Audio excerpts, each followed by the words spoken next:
From VOA Learning English, this is Everyday Grammar. Have you ever wondered about the differences between the words this, that, these, and those? These words are called demonstratives.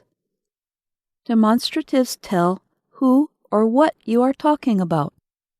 They are often a source of confusion for English learners because other languages use demonstratives in different ways than English does. Demonstratives can act as pronouns or as determiners. A pronoun is a word that is used instead of a noun or noun phrase.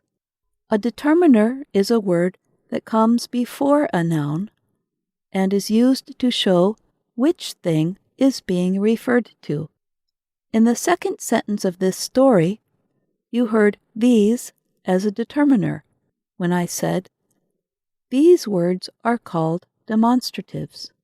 As pronouns, demonstratives identify or point to nouns. This points to an object that is near to you in space, thought, or time. The plural form of this is these. Here are two examples. This, in my hand, is my pen. These, people standing near me, are my friends. That points to an object that is comparatively far from you in space, thought, or time. The plural form of that is those. So, for example, you could say, that, in your hand, is your pen. Those, people standing far from me, are my friends. Demonstratives can serve as a signal for a noun phrase or take the place of a noun phrase. Here are two examples. In the first example, these acts as a determiner, while in the second example, these acts as a pronoun. These old tires and car parts will be perfect toys for the children. These will be perfect toys for the children. Demonstratives are common in speech, writing, and even popular songs. For example, in My Favorite Things, a song from the famous film The Sound of Music, the singer lists the objects that she loves. In the last line, she refers to these objects by singing, "These are a few of my favorite things." Raindrops on roses and whiskers on kittens, bright copper kettles and warm woolen mittens, brown paper packages tied up with strings. These are a few of my favorite things. In the song, these refers to raindrops on roses, whiskers on kittens, kettles, mittens, and packages. Determiners give information about whether a noun is general or specific. Demonstrative determiners tell you that the noun or noun phrase is specific.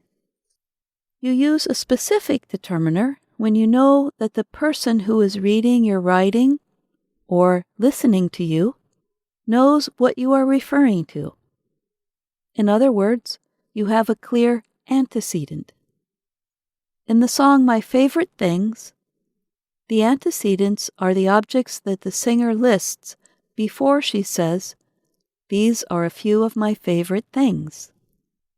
In the book Rhetorical Grammar, Martha Cohn writes that if you do not use demonstratives to refer to a clear antecedent, such as a noun phrase, your writing loses clarity.